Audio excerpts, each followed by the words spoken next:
Translations from the silence of colour.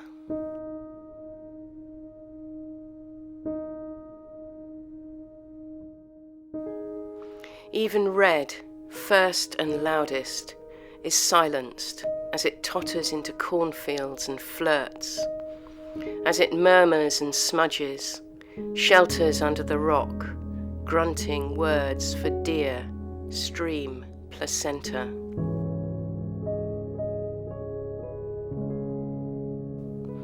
From somewhere in the mess of a peony collapsed on a table, from veins in an eye, the tip of a tampon, a sore and a crater, red is smeared with its own absence. What remains when there's no skin to paint on?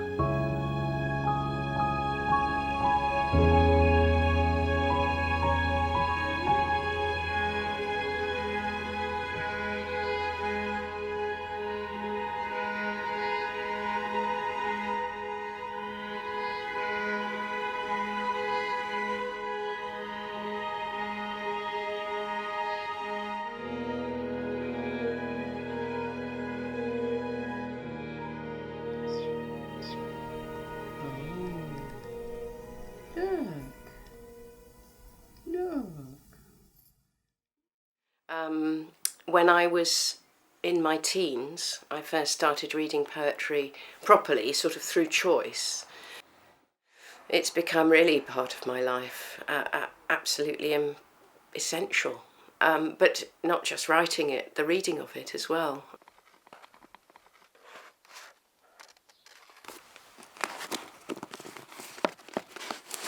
If poetry were to disappear, and I can't imagine it would because I think there'd always be underground poetry, but if it did disappear, then with it goes thought.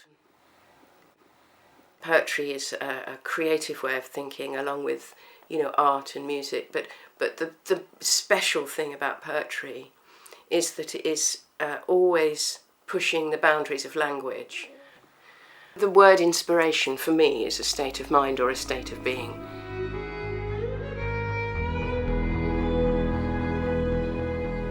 It roughens your tongue and roof of your mouth.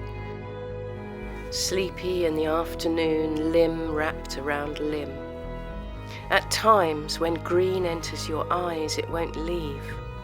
It sends out echoes endlessly, travels down the centre of roads, bends over them, turns them to jade. It flares, but its great inland seas part. For anything tracing straight lines, a lorry or a cat. It shields the cub in its den.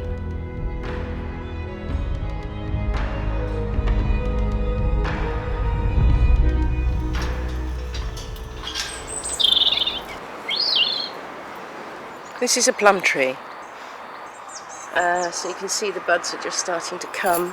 This is an elder tree, and this is rocket, but it's going to seed.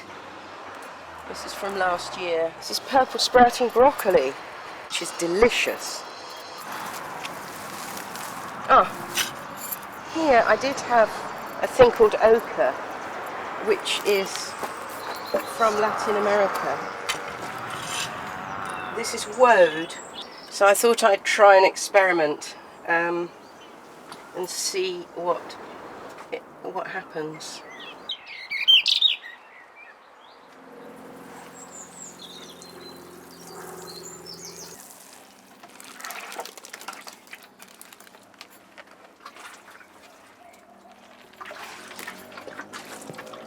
Do I experiment in other things?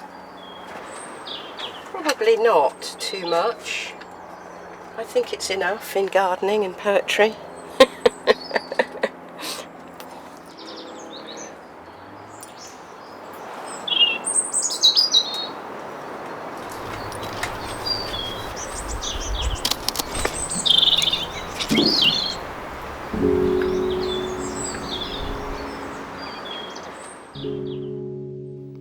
So hard fought for, ground, boiled, simmered, left to ferment.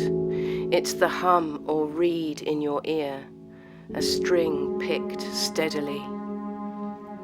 From morning glory to a vein enlarged by heat, it's drawn to mist, deflects your eye to space leaking into a wood. Blue's always in your mind, when you look up from a job, when your head tilts in its cup.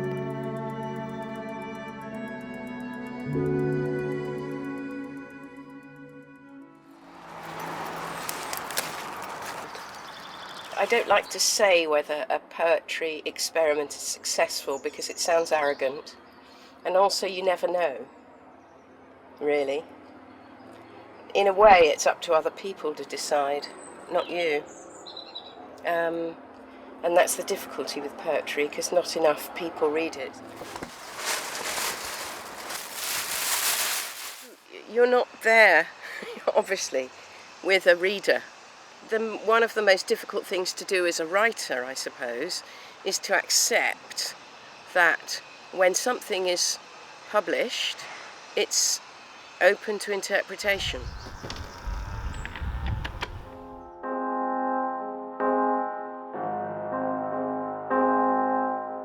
Drink, drink, drink the desert and sunflower field. There's never enough. Urine yellow, the nearly gold of feathers and fins. Yellow boasts its elaborate gateposts, arrows of sun.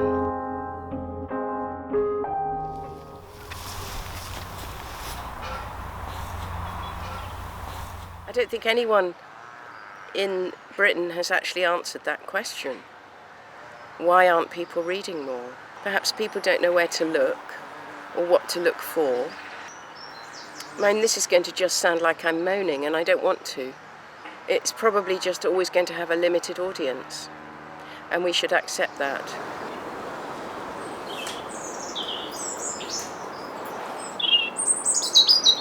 But I think the other thing is that poetry doesn't make money, and so nobody is pushing it because it doesn't make money. And we're in a society where everything is about profit.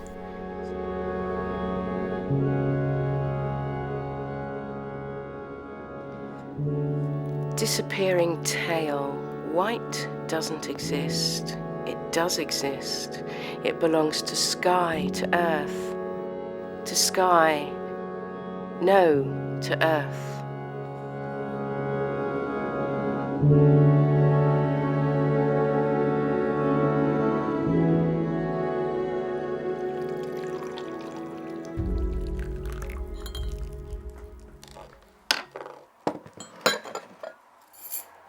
And that is what poetry's for. You know, it is for offering a new way of seeing things, because otherwise what's the point?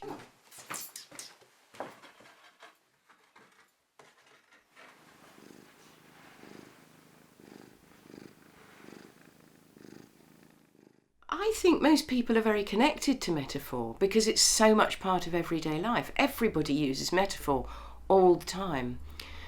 And I think we underestimate people or people's capacity to read poetry.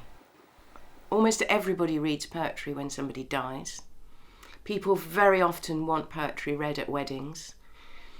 They very often turn to poetry if they're low. You know, so I think there is a natural need for poetry.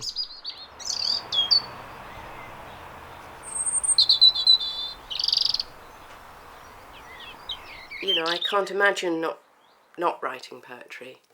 I have had times when I haven't, but I can't actually imagine not writing poetry. So I hope I will carry on.